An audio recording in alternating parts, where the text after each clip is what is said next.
Hello my soul family, कैसे हैं आप सब। आज मैं आपके लिए बहुत इंटरेस्टिंग सी रीडिंग लेकर आई हूँ। आज मैं आपको बताने वाली हूँ कि आपके आसपास जो लोग हैं, जो जिनको आप इतना मानते हैं, वो आपके बारे में क्या सोच रहे हैं, उनके क्या थॉट्स हैं। तो बहुत ही इंटरेस्टिंग सी आज की रीडिंग रहेगी, आपके लिए काफ़ी हेल्पफुल भी रहेगी ये रीडिंग। तो आपको एंड तक देखना है वीडियो को और ज़्यादा से ज़्यादा मेरे चैनल को देखकर सपोर्ट करना है। अगर आपको मेरे वीडियोस अच्छे लगते हैं तो कृपया सुपर थैंक्स बाय कर सकते हैं, और पर्सनल रीडिंग जिसको चाहिए वो पर्सनल रीडिंग के लिए भी ऑप्ट कर सकते हैं। वैसे तो जो मैं रीडिंग करती हूँ वो सबसे रेजोनेट हो ऐसी ही रीडिंग लेकर आती हूँ, बट स्टिल अगर कोई ऐसा पर्सन है जिसको ऐसा लगता है कि मुझे पर्सनल रीडिंग की आवश्यकता है तो फिर आप संपर्क कर सकते हैं। तो सबसे पहले जैसे कि हम आज रीडिंग करने वाले हैं, ये जनरल रीडिंग ही है, जेंडर बाइस नहीं है। तो इसमें सबसे पहले जो एनर्जी आई है, जो सबसे अच्छी चीज़ मुझे दिख रही है वो ये है कि आपका नेचर ही कुछ ऐसा है कि लोग आपसे जुड़ना पसंद करते हैं, आपसे बातचीत करना पसंद करते हैं। ऐसे कार्ड्स आ रहे हैं जो आपकी पॉपुलैरिटी को बहुत ज़्यादा बयां करते हैं। ऐसा दिख रहा है कि बहुत ज़्यादा लविंग नेचर के हो आप, बहुत ज़्यादा केयरिंग है, और दूसरे लोग आपके लिए बहुत ज़्यादा केयरिंग है। उनको ना आपका एटीट्यूड बहुत अच्छा लगता है, आप बहुत अच्छे लगते हैं, आपकी शालीनता बहुत पसंद है उनको। मतलब आप बहुत सिंपल किस्म के इंसान हैं, बहुत ज़्यादा शो ऑफ आपको पसंद नहीं है। लाइफ में आप सिंप्लिसिटी जो है उसको फोकस करते हो, और कहीं ना कहीं आपकी जो सिंप्लिसिटी है ना वो काफ़ी लोगों को अट्रैक्ट कर रही है। देखिए, आज जो मैंने कार्ड निकाले हैं वो मैंने एनर्जी ओरेकल कार्ड से निकाले हैं। बहुत सारे लोगों को आपकी जो एनर्जी है वो बहुत डिफरेंट वे में कहीं ना कहीं वो करती है, एक तरीके से प्रभावित बोल सकते हैं। जो प्रभावित करती है वो बहुत ही डिफरेंट तरीके से करती है। आपकी एनर्जी ही कुछ ऐसी है कि आपकी आसपास जो लोग हैं ना उनको आपसे बात करके काफ़ी चीज़ें फ़ील होती हैं। जैसे एक तो उनको कहीं ना कहीं बहुत सारे डाउट्स होते हैं आपसे रिलेटेड, तो वो धीरे धीरे टाइमली वो सारी चीज़ें जो है वो क्लियर आउट होती है, और रियलिटी क्या है वो आपके बारे में सच्चाई लोगों को पता चलती है। Even if you do not share that type of bond, अगर ये हो सकता है कि आप किसी और, मेरे साथ फॉर एग्जांपल बहुत अच्छा बॉन्ड है बट दूसरे के साथ उतना अच्छा नहीं हो, बट वो दूसरा पर्सन भी अगर थोड़ा सा भी आपसे एक बार भी इंटरेक्ट करेगा ना, they will come to know your real nature.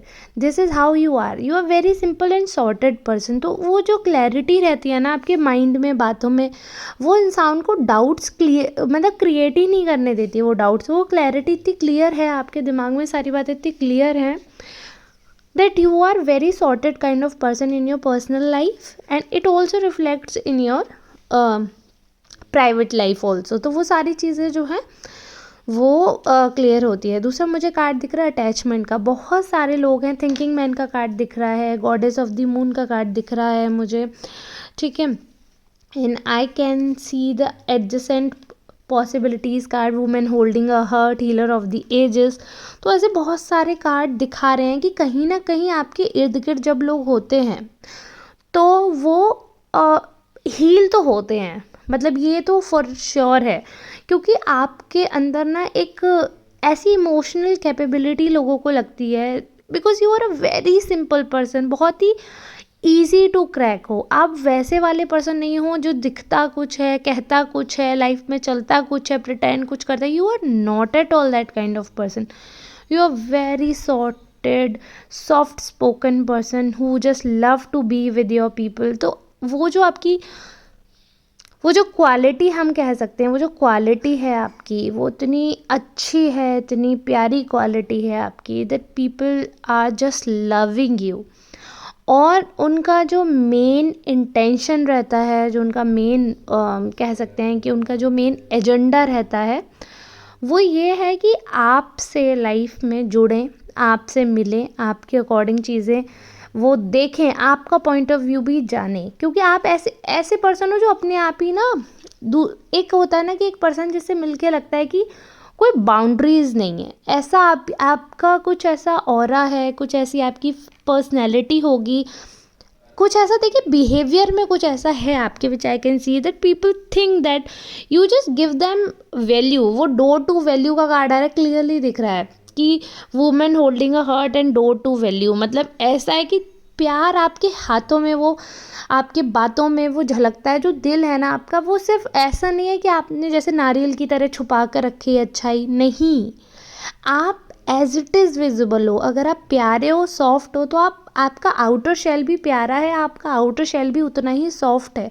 अभी कितने भी आपने धोखे खाए हैं, but you have been strong till now, अभी तक आप बहुत स्ट्रॉन्ग रहे हैं, हो गए हैं, बट इट डजेंट मीन्स कि आप उसका खामियाजा दूसरों को भुगतने के लिए देते हैं। आप अभी भी यही बिलीव करते हैं कि अच्छाई एग्जिस्ट करती है, आप अभी भी यही बिलीव करते हैं कि सारे लोग एक से नहीं होते हैं। तो आपके बारे में लोगों का ये परसेप्शन आ रहा है, that's what I am telling you. बार बार ये चीज़ नहीं बोल रही हूँ कि लोग सोच रहे हैं, लोग सोच रहे हैं, बट मेरा मेन कंटेंट वही है कि लोग क्या सोच रहे हैं आपके बारे में, ठीक है। ये चीज़ ध्यान में रखते हुए मैं बात कर रही हूँ। तो उनका परसेप्शन आपको लेकर ये है कि आप ना, मतलब आपका दिल जो है वो जीतना बहुत आसान है, क्योंकि आप बहुत सिंपल पर्सन हो, आपको बहुत ज़्यादा शोबाजी पसंद नहीं है, आपको बहुत ज़्यादा स्ट्रेटजीज पसंद नहीं है, वेरी सॉर्टेड पर्सन। अगर सामने वाले ने गुलाब भी लाया ना दिल से, आपके लिए वो सोने से कम नहीं है। अगर सामने वाला एक 10 रुपये की चॉकलेट भी लेकर आ रहा है ना, तो दैट इज़ वर्थ इट। आपको ज़रूरी नहीं है 100 रुपये की चॉकलेट दी जाए आप तभी वैल्यू करेंगे, आप तभी प्रसन्न होंगे, not at all. You just value the efforts. और आप सामने वाले के लिए अपने दिल के दरवाजे खोल देते हैं, सामने वाले को वो रूम देते हैं कि वो आपको वो एनकरेजमेंट देते हैं कि वो आपको लाइक करें, वो चीज़ें उस हिसाब से करें। You just give them, you just provide them that kind of room. वो सारी चीज़ें आप देते हैं तो लोगों के लिए बहुत अच्छा रहता है, बहुत फ्रूटफुल लोगों को लगता है वो, कि एटलीस्ट उनको परफॉर्म करने का मौका मिलता है, एटलीस्ट वो डायरेक्ट कांटेक्ट कर सकते हैं, कि कोई so and so third party नहीं बनी कि आपसे कांटेक्ट करने के लिए उन्हें 10 लोगों को पटाना पड़े फिर वो आपके पास आए, या कोई प्रोसीजर है, ऐसा कुछ भी नहीं है। अगर कोई भी इंसान है, अगर उससे आपसे बात करनी है, तो आप बिना किसी फॉर्मेलिटी के, बिना किसी फालतू के टेंट्रम्स के, आप इजीली ऑन दी टॉपिक आ जाते हो कि हाँ भाई बता क्या बात है, क्या रीज़न है। मेन पॉइंट पर आते हैं, ना तुम टेंट्रम करो ना हम करें, रीज़न क्या है। आप उस बेसिक जो रूट कॉज है ना, आप उस पर वर्क करते हो, लोगों को ये लगता है। तो ये जो काबिलियत है ना कि भाई इधर उधर की फालतू बातें करके समय बर्बाद करने से अच्छा है कि रूट कॉज क्या है, what is the main problem, we should focus on that. So you just focus on that kind of things. दूसरा मुझे दिख रहा है कि काफ़ी इमोशनल पर्सन हो, तो ये है कि हाँ लोग आपका फ़ायदा उठा लेते हैं, because you are emotional person and you trust easily, बहुत ही सिंपल पर्सन हो। बट अगेन आपके ऊपर ईश्वर का ऐसा हाथ है कि देखो, लोगों को भी आपसे अटैचमेंट होती है, आपको लोगों से होती है, बट लोगों को भी आपसे अटैचमेंट हो जाती है। आपके ऊपर ईश्वर का ऐसा हाथ है कि ईश्वर कहीं ना कहीं से आपको ऐसी मतलब ये समझ लो, जो आप चाहते हो, अगर एज इट इज़ नहीं तो वेरी सिमिलर और very close to that thing, आपको चीज़ें जो हैं वो प्रोवाइड करा देते हैं। ईश्वर आप पर भरोसा करते हैं, ईश्वर आपको वो वो प्रिविलेज देते हैं, वो अच्छाइयाँ देते हैं टू डू एवरीथिंग, और बहुत ज़्यादा अप्रिशिएट करते हैं। बहुत ज़्यादा अप्रिशिएशन दिख रहा है, अप्रिशिएशन का भी कार्ड है, ये नैंग का भी कार्ड है, I told you thinking man का भी कार्ड है। तो सोचते बहुत हैं लोग आपके बारे में, और ये भी सोचते हैं that you also thinks a lot, मतलब आप you also think a lot. आप बहुत ज़्यादा सोचते हैं, आप बहुत ज़्यादा सोच समझ के चीज़ें करते हैं। बट अगेन कॉन्ट्ररी कार्ड है, कुछ लोग कह रहे हैं आप बहुत इमोशनल हैं, आप बहुत ज़्यादा सॉर्टेड हैं, आप direct come to the point, ऐसा वाला आपका एटीट्यूड रहता है। कुछ लोग कह रहे हैं कि आप बहुत ज़्यादा सोचते हैं। So there are different kind of people, उनके अलग अलग सोच होते हैं। बट जो बेस्ट एंड लास्ट कार्ड आया है, this is about your action. तो जो एक्शन है आपके, लोग उस पर भरोसा करते हैं, लेकिन कई लोगों को लगता है कि आप एक्शन भी ना दूसरे के डिपेंडेंसी पे लेते हो, क्योंकि आप उतने ज़्यादा डिपेंडेंट हो, आप इंडिपेंडेंटली कुछ भी नहीं कर पाते हो। कार्ड आ रहा है इनडिसीजन का, यानी कि आप डिसाइड ही नहीं कर पाते हो, हमेशा आप दुविधा में फंसे रहते हो। एक अपने लिए डायलेमा, आपका हमेशा डिलेमा में पड़े रहते हो, हमेशा वो क्रिएट कर लेते हो अननेसेसरी, क्योंकि आप अब उसको आप अपना वो मान सकते हो कि ड्रॉबैक हो गया है, कि लोगों को लगता है कि देखो ओवर इमोशनल हो जाते हो, ठीक है, लोगों से अटैच हो जाते हो, लोगों की कदर करते हो, फीलिंग करते हो उनकी, मतलब आप फीलिंग्स हो जाती हैं। ऑब्वियसली बात है, अटैचमेंट हो रहा है तो फीलिंग्स तो है ही हैं ऑब्वियसली। तो वो चीज़ें जो हैं वो आपको, काफ़ी लोगों को ऐसा लगता है कि आपको ना फॉर ग्रांटेड लिया जा रहा है और आपकी वो वैल्यू नहीं होती है जिस हिसाब का आप वैल्यू डिज़र्व करते हैं। तो लोगों का अपना अपना परसेप्शन रहता है, कभी कोई कुछ कहता है, कभी कोई कुछ कहता है। बट आपका हमेशा एक चीज़ का मानना रहता है कि होई सोई जो राम रच राका, जो प्रभु राम ने, जो ईश्वर ने लिख रखा है वही होगा। तो उससे ज़्यादा कुछ होगा नहीं। We can change it, we can not completely disown, कि हम चीज़ें बदल सकते हैं उसको, मतलब मानने से इनकार नहीं कर सकते हैं। कोई चीज़ हमारी है या कोई मिस्टेक हमारी है तो हम उसे कैसे डिसोन कर दें।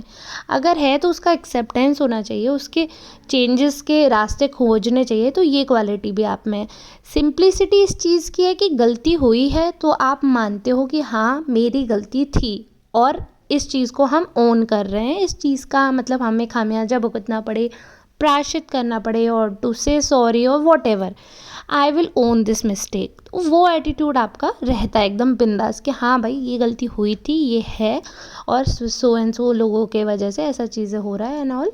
So you do such kind of things. तो वो बहुत ज़्यादा अप्रिशिएट की जा रही हैं आपकी, कि जो भी चीज़ है बहुत ही सिंपल और सॉर्टेड तरीके से, एक्सेप्टेंस है। मतलब 100% क्लैरिटी के साथ बोलूँ तो आपके अंदर एक्सेप्टेंस है। चाहे वो अच्छा हो तो आप उसका शुक्रिया करते हो। और वो वाला डायलॉग बिल्कुल सूट हो रहा है आप पे, वो आओ तो वेलकम, जाओ तो भीड़ कम। मतलब हर चीज़ को आप एक्सेप्ट करते हो। अगर कोई आ रहा है वेल ग्रेट, कोई नहीं आ रहा then that's also so great. तो आप ना बहुत ग्रेटफुल हो लाइफ को लेकर, और आपके ऊपर जो आपके एंसेस्टर्स की ब्लेसिंग्स हैं आप उनको लेकर भी बहुत ज़्यादा अवेयर हैं। तो ये चीज़ बहुत अच्छी लगती है, क्योंकि जो हमारे पूर्वज हैं, जो हमारे ईश्वर हैं, वो भी ये चाहते हैं कि अगर वो ब्लेसिंग्स दे रहे हैं, अगर वो लव दे रहे हैं, तो उसको रिकॉग्नाइज़ किया जाए, उसको रेस्पेक्ट दी जाए। तो आप अपने ऊपर आने वाले ब्लेसिंग्स को जो है वो रेस्पेक्ट देते हो, इसलिए वो आपके मैनिफेस्टेशन जल्दी वर्क कर जाते हैं। और ये सारी चीज़ें जग जाहिर हैं, किसी से छुपी नहीं है। तो इसलिए काफ़ी लोग आपकी रेस्पेक्ट करते हैं कि आप जैसे भी हो रियल हो, आपको ना फेक बनने का शौक़ है ना ज़रूरत है। So that's all about this reading. अगर आपसे रीडिंग रेजोनेट की हो तो प्लीज़ लाइक सब्सक्राइब करना, फॉलो करना। राधे राधे।